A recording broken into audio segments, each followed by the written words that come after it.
much. Hello, everybody. Thank you for being with us. We're happy to launch this side event on protecting human rights in the face of ocean pollution, focusing on access to justice and a toxic-free future. I'd like also to welcome the people who are with us online. And there's still some seats. You can come closer if you want to the podium. There's still some seats here which are available. So we had the privilege to hear yesterday the presentation of the report of the Special Rapporteur on toxics and human rights, Mr. Marcos Orellana, focusing on the question of access to justice in toxics. And we'd like to thank really the permanent mission of Chile and the permanent mission of Samoa and different permanent missions also from Sweden who have been with us today, helping to organize this event, because it gives the opportunity to give some light on this question of access to justice and in toxics context in the ocean. We are just after UNOC 3, and it's quite interesting and important to continue this discussion and see the different aspects of what has been already discussed in Nice. So my name is Yves Lador. I represent Earth Justice at the UN here in Geneva, and I have the privilege to moderate this discussion. And without any further ado, I will hand the floor to Her Excellency, the Ambassador Claudia Fuentes Julio, the permanent representative of Chile to the UN office in Geneva and the other international organizations. Ambassador, the floor is yours. Thank you very much. Thank you so much, Yves. Good afternoon, dear colleagues and friends. Ambassador of Panama, thank you so much for being here. All of you this afternoon. It is an honor on behalf of Chile to welcome you to this side event to discuss topics that are of great importance. I want to start by thanking the co-sponsors to this event, which is Costa Rica, France, and Samoa, as well as the UN Special Rapporteur on Toxics and Human Rights, Dr. Marcos Orellana, and all our partners from civil society and international organizations for their commitment and support. The Special Rapporteur's most recent report reminds us that access to justice is at the heart of protecting human rights in the face of toxic pollution.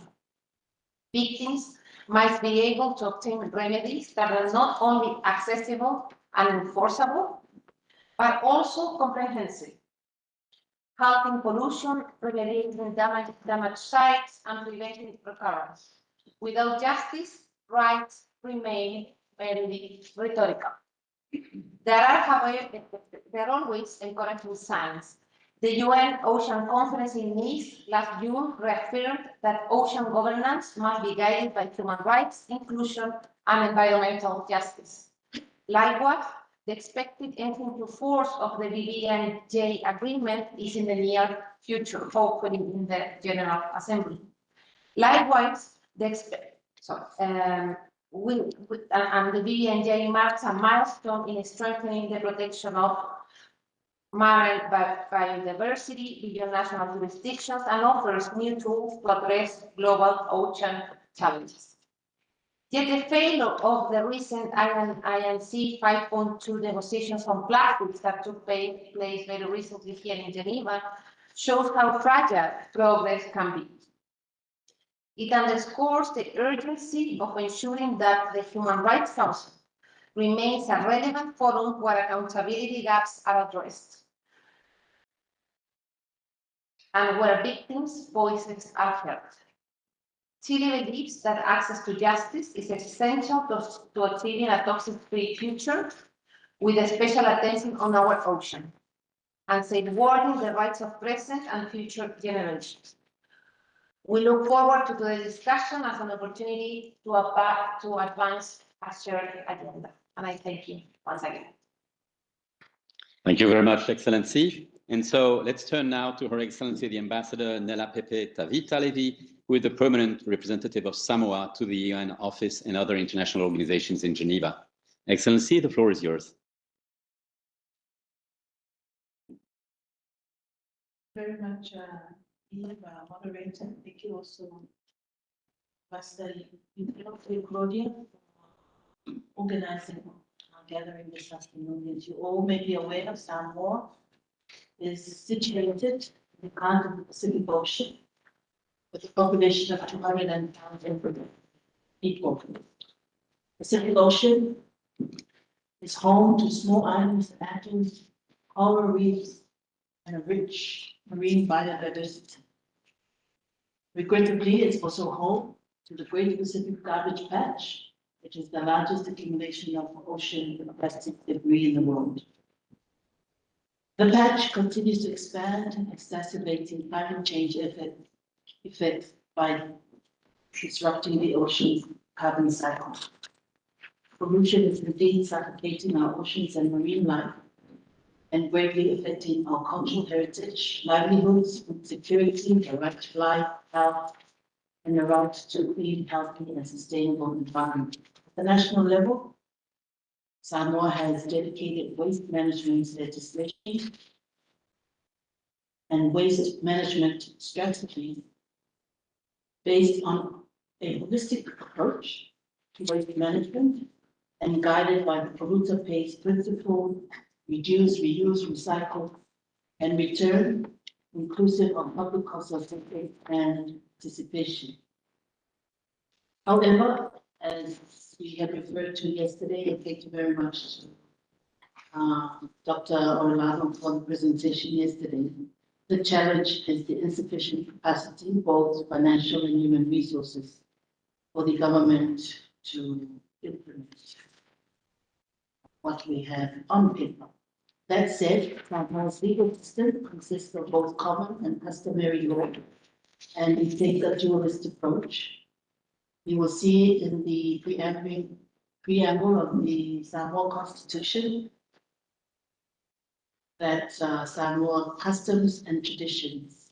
We have a formal or village council comprising of chiefs, which have the authority to deal with village affairs in accordance with custom and usage of that village. The village council also has the power to manage matters of sanitation and hygiene within the village, in addition to protecting Samoan customs and tradition, protecting natural resources and the environment, and any other matter to give effect to or to promote well-being, development, and maintenance of harmony and good order of the village and its inhabitants. So it's an integral part of life and right down to community based in Samoa. As stated in the Special Rapporteur's country report, Samoa, like many other small island developing states, contributes the least to global plastic pollution, and yet we are adversely impacted by it. We continue to place considerable importance on the role of international law in governing the practice of states, an ambitious legally binding instrument that addresses a full life cycle approach to end plastic pollution, but have delivered actionable commitments directed crucial assistance to islands and affected communities through recognition and the operationalization of the special circumstances of small island developing states and advanced environmental practice. Of course, we were all disappointed. We are all disappointed with the outcome of the non-outcome of INC 5.2, particularly in terms of its process and the dilution of ambition and commitment, as well as the unnecessary delay. But we need to continue to persevere, press on fight against plastic pollution both at home and abroad. International cooperation and sustained meaningful dialogue are imperative, especially to bring at the forefront the voices of the most affected. The Human Rights Council and its mechanisms have a pivotal role in addressing plastic pollution. As an example, we need a change of mindset and behavior is one of the first steps to resolving plastic pollution. We see the UPR process as a useful mechanism, and Samoa has used this process to convey recommendations in the integration of environmental and climate education into school curriculum and awareness raising the right to health, a clean and sustainable environment for states to consider and implement. We also see the ICJ recognition and conclusion that a clean, healthy, and sustainable environment is a precondition for the enjoyment of many human rights, such as the right to life, the right to health, and the right to an adequate standard of living, including access to water, food, and housing. Very relevant and important. Some was also of the view that a series of resolutions, whether at the UN General Assembly, UNER, or the Human Rights Council, and regional treaties can have a cumulative effect that when combined, the weight of these texts is so overwhelming that the fundamental principles contained therein bind all states. The international community is a critical juncture to uphold multilateralism and human rights law. We can do so by delivering on fulfilling the promise for an ambitious, legally binding instrument to safeguard the fundamental human rights of present and future generations. I thank you very much for the opportunity to share. Thank you very much, Excellency. So now let's turn for our next speaker to Professor Marcos Orellana, the UN Special Rapporteur on Toxics and Human Rights. Mr. Special Rapporteur, the floor is yours. Thank you so much, Yves, Excellencies, distinguished delegates, friends, colleagues, good afternoon to you all. Yesterday, I had the opportunity to present to the Human Rights Council my thematic report on access to justice and effective remedies in the context of toxics. This report speaks about the triple planetary crisis, the toxification of our planet.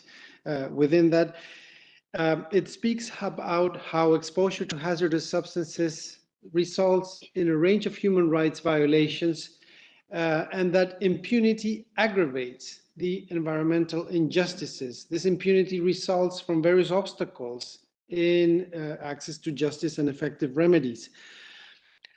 But then, of course, the protection of the environment does not end on land. Exposures and contamination takes place at the oceans as well. And so I wish to, in these few minutes, elaborate on a couple of points. First of all, recall the International Tribunal for the Law of the Sea's advisory opinion on climate change, and start by noting that greenhouse gases were considered by the tribunal as a pollutant, and this kicked in the obligations for the protection of the marine environment in Part 12 of the UN Convention for the Law of the Sea. I mention this because of the importance of due diligence. And so due diligence in preventing, controlling, and otherwise dealing with sources of contamination, there are clear elements that concern access to justice in regard to that obligation. Secondly, on due diligence and the precautionary principle, there's much debate. There was for decades whether precautionary principle was an element of international law. And here I think we are coming to a very clear resolution that there is no doubt that the precautionary principle is an element of due diligence. The tribunal goes beyond. It speaks about how the precautionary principle is embedded in the very definition of a pollutant under the Law of the Sea Convention of the United Nations. Since time is short, I will pivot and move to a couple of experiences during my mandate in connection with access to justice and ocean pollution. One of the very first things that happened when I took on the mandate in August of 2020, you may recall, was the incident of the Wakashio running aground the island of Mauritius. Wakashio was a Japanese-owned vessel flying the flag of Panama that spilled a significant number of fuel into the lagoon in Mauritius. I had the opportunity to conduct a country visit to Mauritius by invitation of the government, document the impacts of coastal communities. As a result of that country visit and recommendations, I am pleased to report that the cooperation between Japan and Mauritius was enhanced, including for cleanup and support for coastal communities that lost their livelihoods as a result of the spill.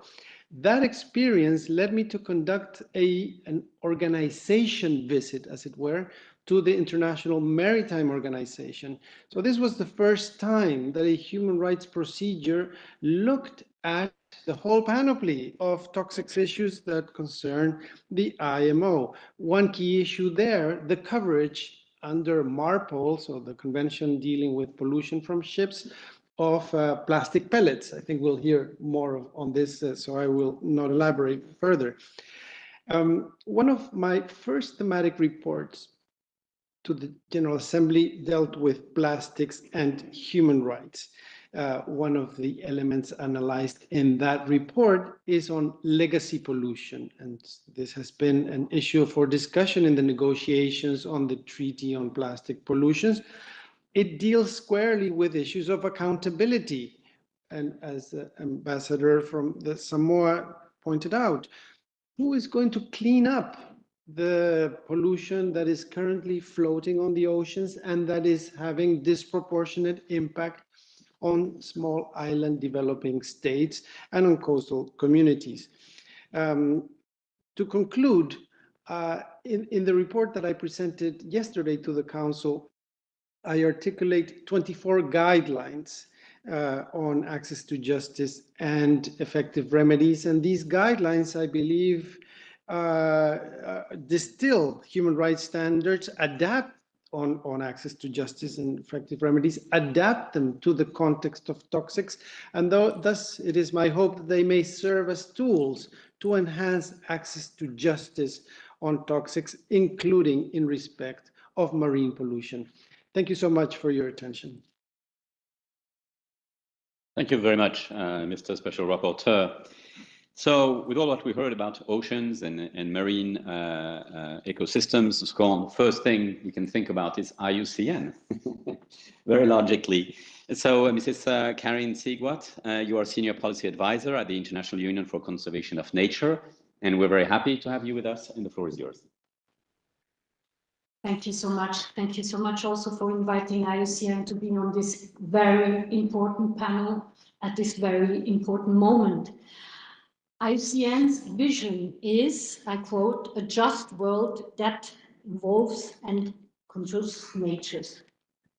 What does this mean in the context of a toxic-free future? What does this mean in the context of access to justice? What does this mean in the context that we live actually with a plastic treaty that hasn't been adopted?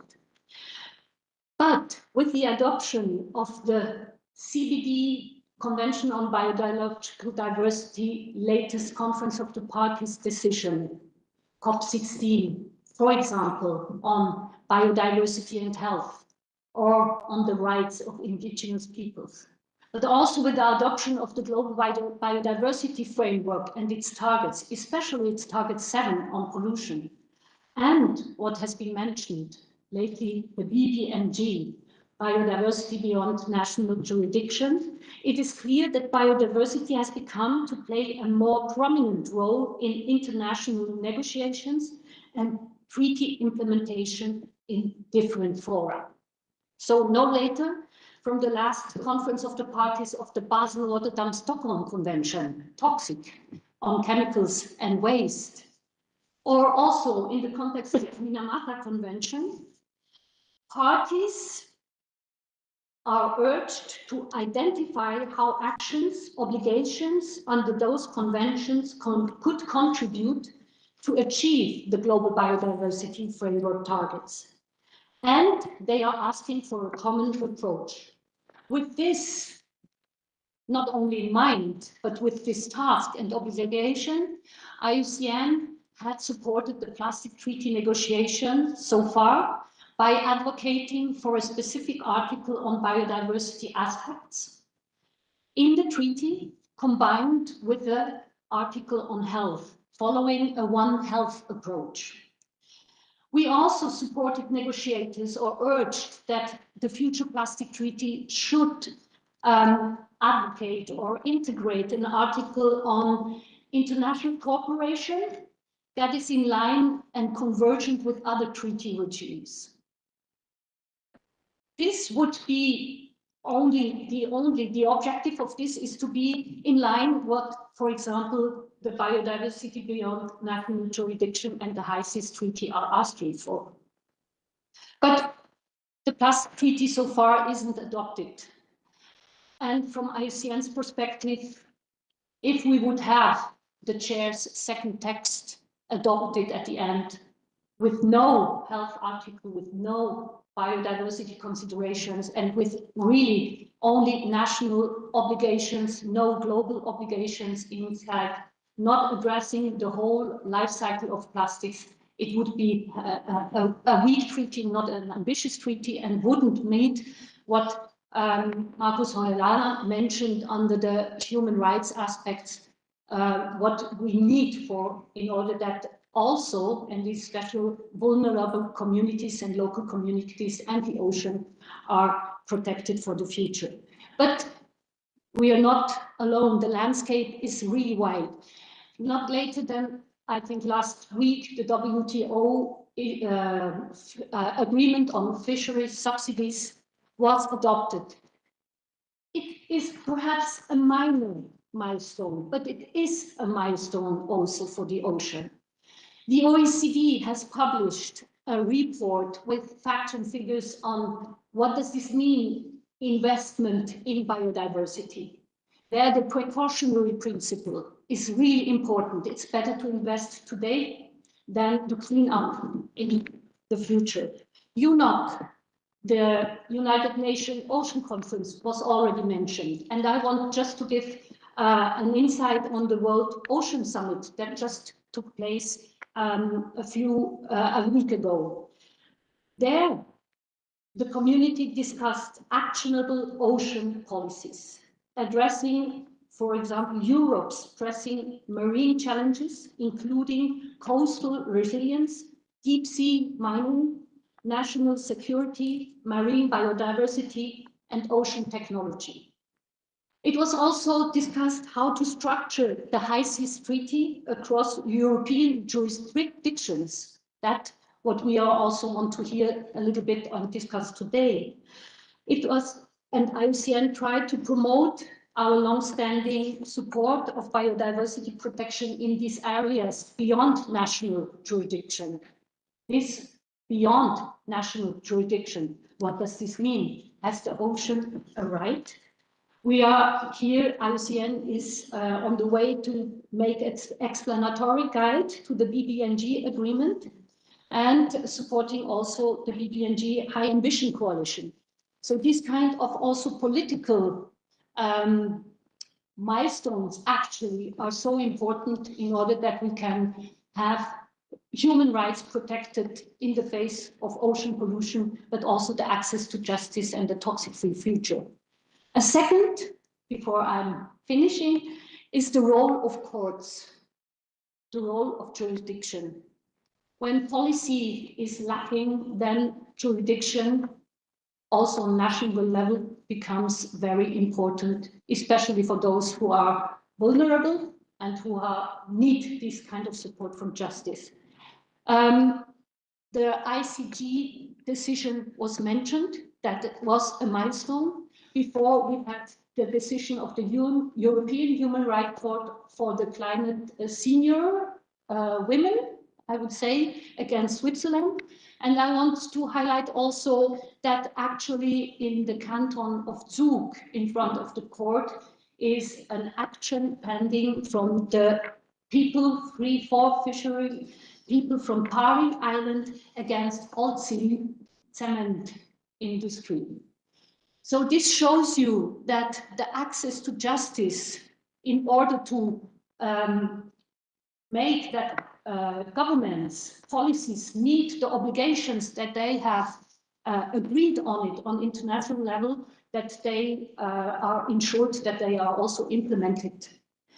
Finally, plastic pollution or pollution in general is one of the main drivers of biodiversity loss, affecting in particular healthy ecosystems, because they are the basis of human health, but also on social and economic well-being.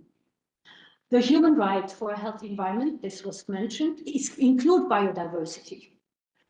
Sometimes I have the feeling that people are not aware of it, but it includes biodiversity. And climate, for sure, addressing by this the triple planetary crisis. And this means we have to have a holistic responses also in the jurisdiction and in court decisions, but also on policy level. Recognizing also the rights that indigenous peoples have in this context. So what is the solution for future under this discussion that we have today? Access to justice and toxic-free future in the context also of the ocean and the plastics treaty. We need global frameworks, and this was mentioned also by both of the ambassadors here, with obligations, with global obligations, not only national obligations. Then secondly, we need also ambitious national policy and legislation, but also the way and access to justice on national level has to be guaranteed. We have to strengthen in general manner the access to justice. And this means also that organizations like IUCN stand ready for capacity building in many of the countries here that needs, but also in the communities. Coherence and convergence with other treaty regimes will be key for the future. We have the IUCN Congress ahead in October, where not only plastics will be discussed, but also other nature-related topics. There is also the opportunity for you all to be there and ask for further mandates and guidance for IUCN to go and to strengthen the access to justice for a toxic-free future. Thank you so much. Thank you to you, Mrs. Sigua. So now let's turn to Mr. Andres del Castillo from the Center for International Environmental Law. Mr. del Castillo, you've been following the treaty, which has been, or the negotiation for a treaty, which has been mentioned already several times. And it's true that in this building and on such an issue, it's hard not to have this in mind. So we're looking forward to hearing you. So you're senior attorney at the Environmental Health Program of the Center for International Environmental Law. Mr. del Castillo, the floor is yours. Thank you. Greetings from the Center for International Law to all of you. Thanks for the invitation. I would like to start myself first recognizing that being from the Caribbean coast of Colombia, I'm biased. And I would say that, and maybe you agree with me, that the ocean is the origin of everything. And here I will start by quoting Pablo Neruda from Chile, when he mentioned that in some magnetic way, I'm moving the university of the wave. And I guess it's from that university that we need to learn what we need to do and to act.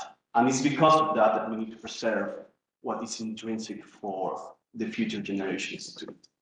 And by saying this, I will go to highlight also the importance or the relevance of the Pacific Island developing states in starting the process for the treaty.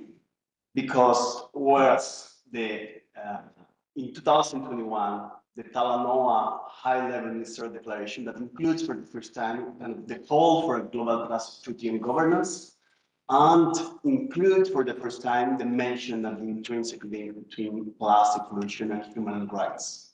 And this is important to mention because at some point after the years pass, we start forgetting things, and when we have the pressure to finish something, we start to drop things. And this is what is happening right now. That countries are starting to realize that, oh, maybe we change the treaty is better that a bad treaty for perfect can't be the enemy of the good. And this is wrong. Why? Because there are already more than 54 international instruments in the world that kind of deal with plastic pollution. I was looking at the Annex 3 of the protocol of the Antarctic Treaty that's kind of mentioned specifically 3 or 4 type of regimes that needs to be dealt whenever there's an operation in the Antarctic. So there is already governance, and there's already multilateral governance on plastic, but it's fragmented, and this is the main problem. And this is what the treaty is supposed to do, is to complement things, but also to do the things that the other treaties are not doing. And here is important to mention this intrinsic link with human rights, which is the safeguard for whatever is going to happen. For the cleanups, right, we will need some safeguards. So the BBNJ is a very important instrument too that includes for the first time in the paragraph, in the preamble paragraph, the link between BBNJ and biodiversity and plastic pollution. And there also the BBNJ, you have a good example of a tool that will serve to make the COP function, and is the possibility of voting when consensus is not reached. And from this example, from the BBNJ, we need to learn, and we know that there are more than 120 countries that during the plastic treaty negotiated highlight this need to vote whenever it's not possible to get consensus. And that goes for the governance on the plastic treaty, if we get one, but we are not going to get one if we continue the negotiations they are blocked because the consensus is used in a way that's supposed not to be used, right? The consensus in multilateral environmental negotiation started with the negotiation of UNCLOS 3. Right? When some countries say that UNCLOS 1 and UNCLOS 2 negotiations were a failure because of the abuse of the majority voting, right? So I want to recall this part because at the end, the consensus was used to the governance of the oceans in the UNCLOS negotiation during some years, but after consensus was exhausted, then what happened? There were some political winds that changed at the time, and the US called for a vote of UNCLOS. UNCLOS was adopted by a vote. So I want to recall you that when we need, and when things matters, we need to make sure that we advance. And that is the need for a plastic treaty that will include chemicals, will include the question of production, and will include health, and of course is grounded on human rights. But I want to end here by just mentioning the question of pellets, which is very important. And yesterday in a short presentation of 1 minute, and I said first is to say that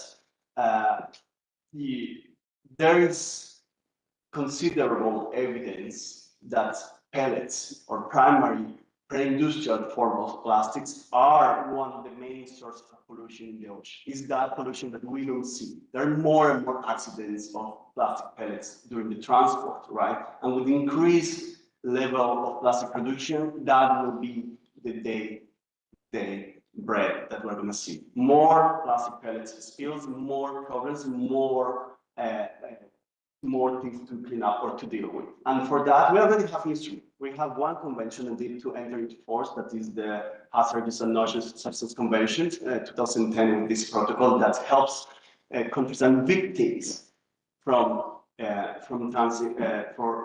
accidents claim and to get access to justice and to reparation. But that won't happen.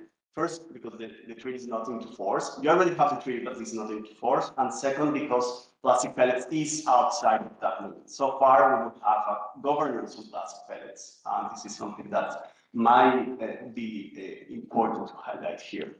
Thanks. Thank you very much, Mr. Del Castillo. And so now let's turn to our last speaker, Mr. Christian Laborda. Mr. Laborda, you're the Chilean senior legal consultant on oceans. Thank you very much for being with us, and the floor is yours. Thank you, moderator. Without further ado, I go directly to my presentation. Thank you. Well, you know, the good thing to talk at the end is that your other colleagues introduced many of the elements that you will mention, so it's much more easy to me. As you can see, you know, we have the BBNJ agreement in the screen. Let me familiarize with the, Yeah, the BBNJ agreement, and this is super simple. Article 192 of UNCLOS establishes a general obligation, which is states have the obligation to protect and preserve the marine environment. So simple, this is my presentation, I go home. It's not like that, right? It's not like that. But at the same time, it's very strong, simple. And I want to highlight here that this is the basis for the development of the first implementing agreement, which is BBNJ. There are others. There was seabed mining agreement that was adopted almost hand-to-hand with UNCLOS of seabed mining. And then the fish stock agreement is another implementing agreement that deals with fishing activities in the high seas. But BBNJ is a comprehensive, and the most important one, because the matters that we'll be dealing with, marine genetic resources, MPAs, marine protected areas, very important for human rights and toxics, impact assessment of the activities that may be developed in the high seas, and capacity building and transfer of marine technology.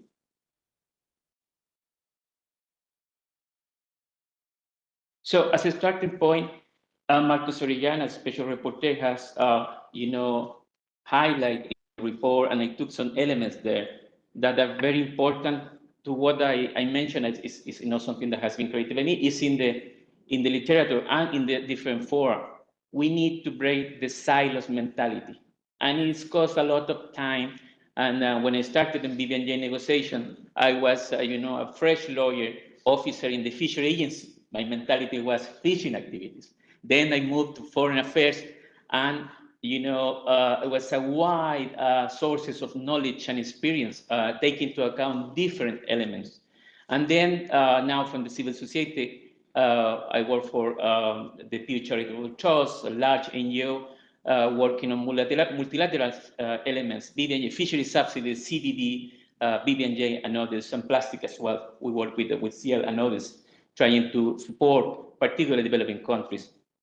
So this silo mentality, there are some good results. So it made me that very optimistic. Has been highlighted here. This consultative opinion coming from the tribunal, the ITLOS, regarding climate change is very important. But there are others in the climate change framework as well. 2018, the EPCC launches this report on ocean and biosphere. So it was a very important development. We don't have a point of agenda yet in climate discussion, but hopefully we need to have that soon, because in real terms, many countries are working in a very advanced way on this regard. And as I said, there are very important elements in the report, and allows to me to say that the access to justice is a pillar that human rights and environment is super important. We have challenges, certainly, burden of proof, high cost to access to justice, statute of limitation, lack of information. This is very important, and impunity as well. But at the same time, we have good practices. We have the precautionary principle or approach that we already mentioned that is very relevant, and it has been some implementation, and is there in many, at least in environmental treaties. So it's something that has been said as well, that there is no doubt the importance and the relevance of this principle in order to achieve what we are talking here. And of course, the lesson is that, as I said, breaking silo mentalities, and of course, these toxic issues are applicable beyond itself of this specific matter, is connected to human rights, certainly, and also to environmental issues. Then, as I said, the BBNJ agreement is very important. We have some really interesting development, as Andres mentioned, but the risk is that, can you imagine, we are discussing, it will be hopefully entering into force very soon, because there are 56 countries that already ratified. Coming week, I am quite sure, I am very optimistic that we are going to have the 60 countries that are required by the agreement in order to enter into force. But from the practical point of view, what we will be facing when the treaty is implemented? Well, today it could be many economical activities that are under any regulation. That's it. If you would like to start a company that will be dealing with a gas platform in the high seas right now, no any regulation, no any consult process to achieve the issues, to do the impact assessment. Well, BB&J will be dealing with these issues and is providing a framework to do that. Of course, it needs to be a balance. I want to recall the relevance here. There are very some of the six countries that were very important during the negotiation. And basically because those countries will be heavily affected. So we need remedies to deal with those issues. And it means communities, island communities, certainly, coastal areas. We need the engagement, and the agreement is providing the opportunity and the framework to do that. As I mentioned before, impact assessment process that has a chapter dedicated to deal with this element, basically, as you know very well, which could be or will be the damage that the ocean will be suffering when these kind of economical activities are in place. Unfortunately, the treaty didn't achieve the possibility that, in accordance to the high seas regime, the decision needs to be made by the COP, I mean the Conference of the Parties.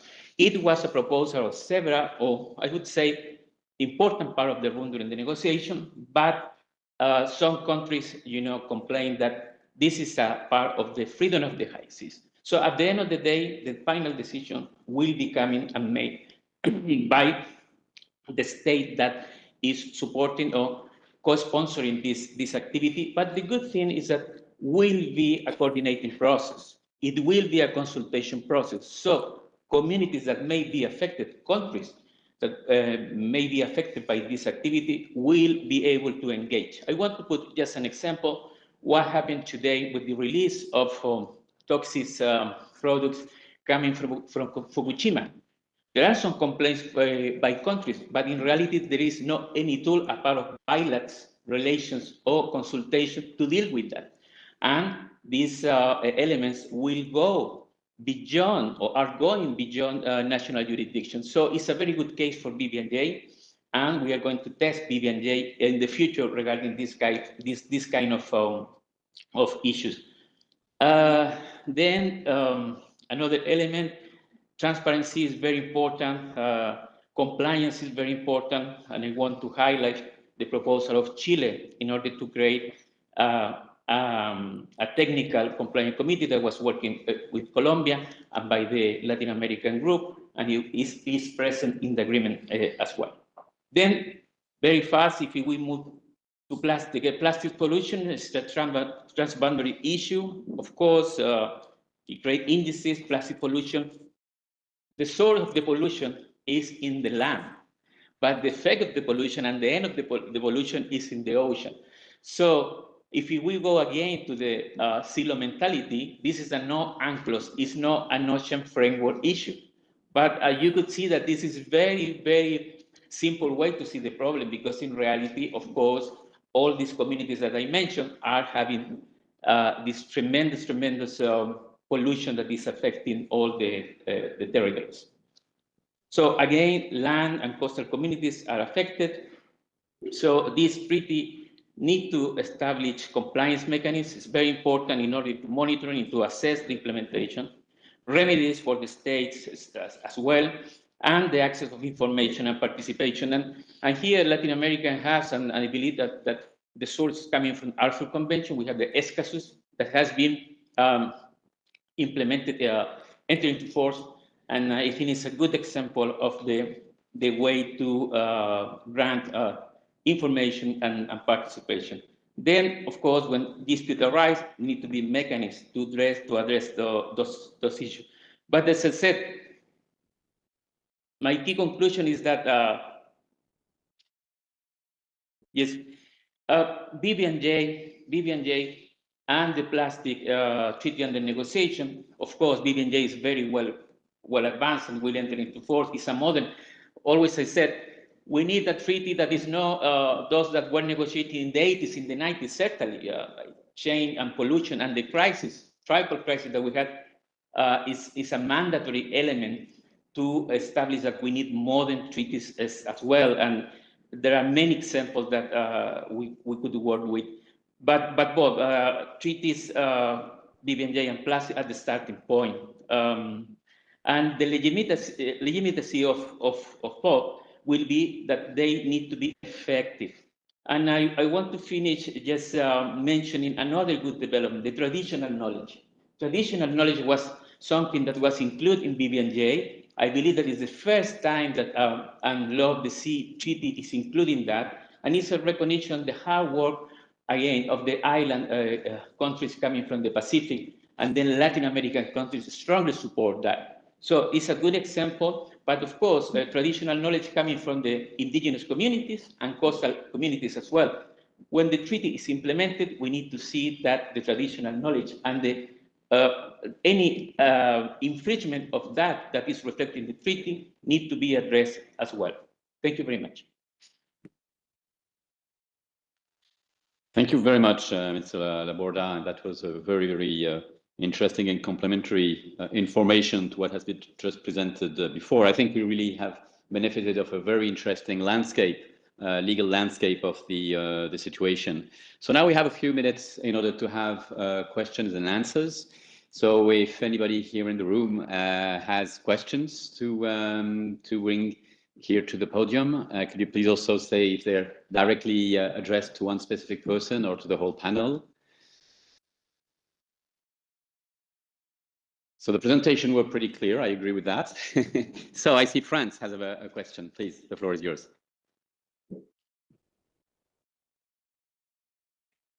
Thank you very much. I will be a comment and a question if you allow me. Thank you very much. So thank you very much to Chile for organizing this event. An issue which will for us importance. Thanks also to the Special Rapporteur for his report, which was really very interesting and insightful proposal. I'm illustrating France commitment to the ocean, which started since 70 and so this, at the heart of the international agenda. To face the issues that we have been discussing today, France is taking action by extending marine protected areas, such as by the end of 2026, 78% of our territorial waters will be under marine protected areas. The recent UN Ocean Conference, UNOP3 in Nice, has also contributed to raise more awareness and to mobilize countries and stakeholders. The political declaration has reminded several priorities: protecting marine biodiversity, combating illegal, unreported, and unregulated fishing, decarbonizing the maritime sector, and combating plastic pollution. Therefore, to know the agreements, and thanks for recalling the importance of this agreement, we can come into effect by 2026. And the pressure that we set in this has also helped ratification of the WFISH one agreement that we celebrated on Monday at WTO. This commitment reminds us of how efficient multilateralism can be, and especially when we're able to prolong innovations on major environmental issues. We're well aware of the fact that the main has been mentioned, obviously, the Global Plastic Pollution Treaty that must take into account the entire life cycle of plastic. We obviously share the disappointment expressed by the PR Samoa on failure of INC 5.2, and clearly we will continue as long to support this crucial negotiation as we need to wake up call. That with 96 countries, and my question, I'm coming to it, sorry, was precisely on this plastic treaty. How do you see the upcoming negotiations, and how can we get an ambitious agreement? It's an easy question. Indeed, indeed. Thank you very much for your comment and for your question, and this gives me the opportunity to clarify that you are a co-sponsor of this event, and I rushed in the presentation, and I'm not sure if I pronounced your name, the name of France, so this gives me opportunity, if I didn't, then to correct it. And once again, thank you very much for your support and for the comment and for the question. So I had the advantage of being moderating and not to have to answer that question. So I'm looking around to see if there's any volunteer who'd like to jump to such an answer. You moved. You moved. So that falls on you, Mr. Del Castillo. Thank you. And I commend the effort from France to gather and be willing and ambitious countries. And of course, the number of 96, 97 countries is important when you compare that with the number of members of the High Emission Coalition, which is between 68 or 70. So you have, with the nice political move, the Nice Declaration, something that they were considering the starting of a package, right? Which includes what are the minimum things that need to be contained into the plastic treaty, which means how to address products, chemicals in products, production, having a financial mechanism that works, and also the possibility of voting when the consensus is exhausted. And because of that, that triggered the possibility of ministers to be more engaged in the discussion, because that was at that level.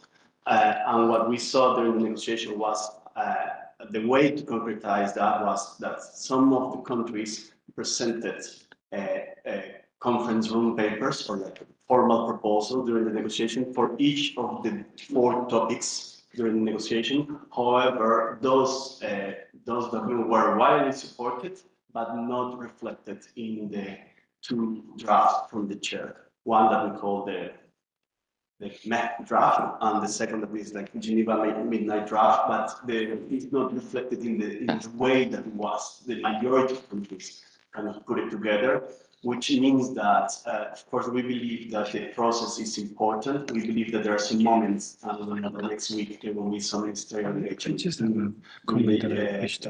New York last week. We know that the IUCN and World Conservation Congress is also an opportunity because there are 2 motions that will be discussed on plastic pollution there. And UNEA is a very important space, but make sure that at UNEA, the resolution still as it is right now, the resolution that gives the mandate because it's clear, and any attempt to open the resolution will be an attempt to downgrade the ambition of the resolution. And we will need more time. We knew that 2 years were not enough to break a deal on plastics. So here I would say we need time to think how to change the modalities, but we need you as ambitious countries to also make sure that during the time that there is not a negotiation, there are those proactive mediations and approaches with other countries to make sure that the ambition is there, the momentum is there, but also when we meet together next year, either April, September, or December for the INC 5.3, which I think that will happen, there is something more concrete than just CRPs. And yes, thanks. Thank you very much. So we're reaching the end of the hour for our discussion. And the final concluding remark will be done by the special rapporteur. But I wanted also to turn to the other panelists if there were other concluding remarks that would be shared. So this is not the case, then I'll give the floor directly to you, Ms. Marcos Orellana, for a final comment and a closing remark. Thank you very much, Yves, and thank you again to the conveners of this program for hosting us today. I want to be brief and pick up on a point that Christian Laborda mentioned, and that is in the interface between the BBNJ agreement and Aarhus and Escazú, because it's a case in point of the relevance of a human rights-based approach to multilateral environmental agreements. It has often been said that the BBNJ agreement is several agreements into one, with various pieces. One of those pieces, as was elaborated, is on environmental impact assessments. As an implementation agreement under the Law of the Sea Convention, it synergizes, or it can synergize, and it should, I would say, with the Aarhus Convention and the Escazú Agreement that provides more granularity on the how those environmental impact assessments should be carried out, including public participation in them, including the voices of coastal communities, including the injection of the knowledge of indigenous peoples and other actors. And so this interface, I think, is important, and it's not only in respect of the process of assessment, but then again, as Christian Laborda also mentioned, in connection with the permitting process and the role of national courts in enabling access to justice to secure observance of the standards established in the BBNJ agreement, certainly, but then also in its interface with Escazú and with Aarhus.